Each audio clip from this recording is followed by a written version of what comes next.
હવે જોઈએ ઉદાહરણ 4.5. આકૃતિમાં દર્શાવ્યા મુજબ બે એક સમાન બિલિયર્ડ બોલ એક દ્રઢ દિવાલ પર સમાન ઝડપથી પણ જુદા જુદા કોણે અથડાઈને ઝડપમાં કોઈ ફેરફાર વિના પરાવર્તન પામે છે. દરેક બોલને લીધે દિવાલ પર લાગતા બળની દિશા કઈ હશે અને દિવાલ વડે બંને બોલ પર લગાડેલ આઘાતના માનનો ગુણોત્તર કેટલો હશે.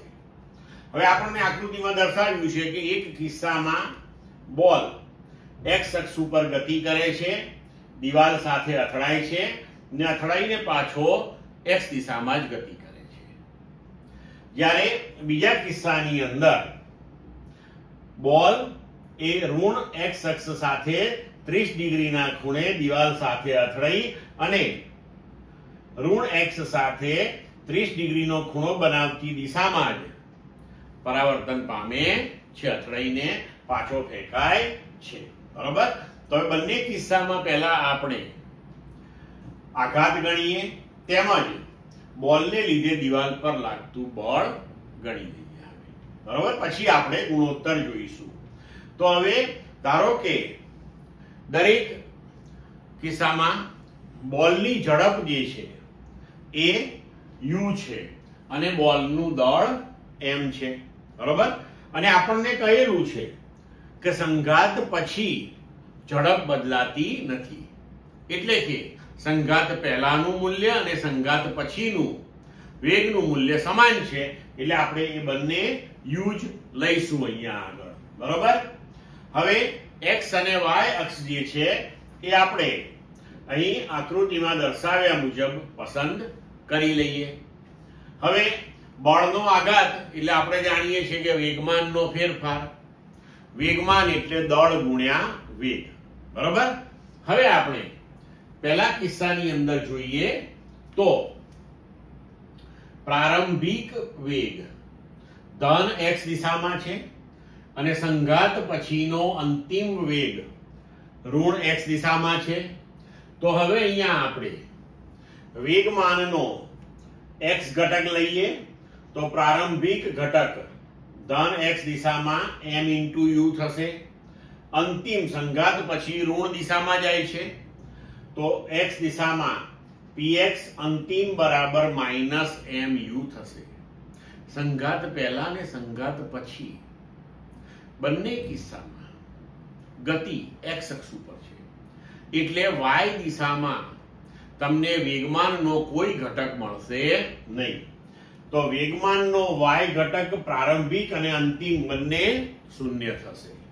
તો હવે આપણે અહીંયા બળના આઘાતનો x ઘટક લઈએ તો x દિશામાંનો વેગમાનનો ફેરફાર, તો x દિશામાંનું અંતિમ વેગમાન માઈનસ x દિશામાંનું પ્રારંભિક વેગમાન. તો x દિશામાંનું અંતિમ એટલે -mv, પ્રારંભિક એટલે +mv છે, તો -mv -mv એટલે -2mu, સોરી v નહીં u. બરોબર? હવે આગળ વધીએ તો બળનો આઘાત નો x ઘટક આપણને -2mu મળ્યો. હવે y ઘટક તો એ તો શૂન્ય થવાનો છે, કારણ કે py અંતિમ અને py પ્રારંભિક બંને શૂન્ય છે, તો એ થયો શૂન્ય. તો પરિણામ સ્વરૂપે આપણને આઘાત એટલે કે વેગમાનનો જે ફેરફાર પ્રાપ્ત થયો એ થશે -2mu. બરોબર? તો હવે અહીં આપણે લખી શકીએ કે આઘાત અને બળ તો પાછા એક જ દિશામાં હોય, એટલે દિવાલ વડે બોલ પર લાગતું બળ તો એ દિવાલને લંબ અને ઋણ x દિશામાં થયું. બરોબર? અને હવે ન્યૂટનના ગતિના ત્રીજા નિયમનો આપણે ઉપયોગ કરીએ તો દિવાલ બોલ ઉપર જેટલું બળ લગાડે તેટલું જ બળ બોલ દિવાલ પર લગાડે, પણ વિરુદ્ધ દિશામાં લગાડે. એટલે આપણે કહી શકીએ કે ગતિના ત્રીજા નિયમ અનુસાર દિવાલ પર બોલ વડે લાગતું પ્રત્યાઘાતી બળ કેટલું થશે? તો કે દિવાલને લંબ ધન x દિશામાં અને જેટલું દિવાલ બોલ પર લગાડતી હતી એટલું જ થશે. ક્લિયર મિત્રો? હવે આપણે બીજો કિસ્સો જોઈએ. તો બીજા કિસ્સાની અંદર જો બોલ ઋણ x અક્ષ સાથે 30 ડિગ્રીના ખૂણે સંઘાત અનુભવે છે અને ત્યારબાદ અથડામણ બાદ ફરી પાછો તેટલા જ વેગથી ઋણ x અક્ષ સાથે 30 ડિગ્રીના ખૂણે નીચેની દિશામાં ગતિ કરે છે. તો હવે અહીં આપણે જો ઘટકોનો વિચાર કરીએ તો આ જે ગતિ છે ઉપરની એના માટે વેગમાનનો x ઘટક થશે mu cos 30 ડિગ્રી અને mu sin 30 ડિગ્રી. આ નીચેની દિશામાંની ગતિ માટે જે ઘટક છે એ આ દિશામાં mu cos 30 ડિગ્રી અને અહીંયા નીચેની દિશામાં mu sin 30 ડિગ્રી. તો હવે ફરીથી આપણે આઘાત શોધવા માટે વેગમાનનો ફેરફાર શોધીએ.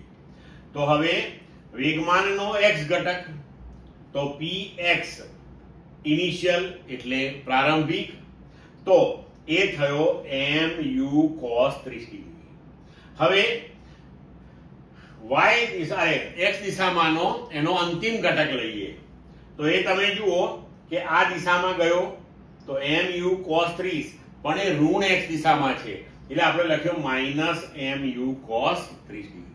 હવે એવી રીતના આપણે y ઘટકનો વિચાર કરીએ તો કે py ઇનિશિયલ એટલે પ્રારંભિક, તો જુઓ પ્રારંભિક ગતિ આ બાજુ છે, mu sin 30 નીચેની દિશામાં છે તો -mu sin 30. તેવી જ રીતે તેની અંતિમ ગતિને અનુરૂપ y દિશામાંનો વેગમાનનો ઘટક mu sin 30 ડિગ્રી એ પણ નીચેની દિશામાં છે એટલે -mu sin 30 ડિગ્રી.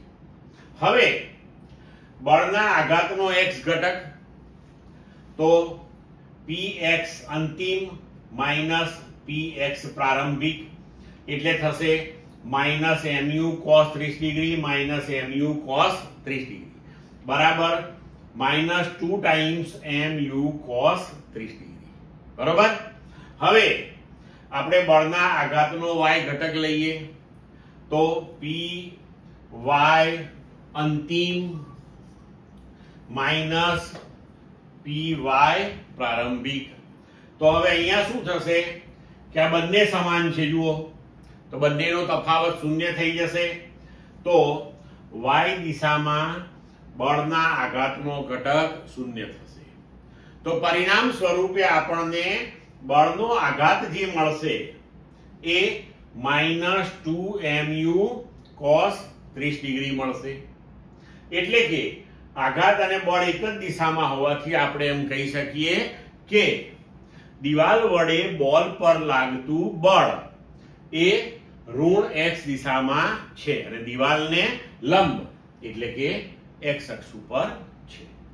તો પછી ન્યૂટનના ગતિના ત્રીજા નિયમ અનુસાર બોલ વડે દિવાલ પર લાગતું બળ મૂલ્યની દ્રષ્ટિએ સમાન હોય પણ દિશા વિરુદ્ધ હોય તો કહી શકીએ આપણે કે બોલ વડે દિવાલ પર લાગતું બળ એ દિવાલને લંબ ધન x દિશામાં.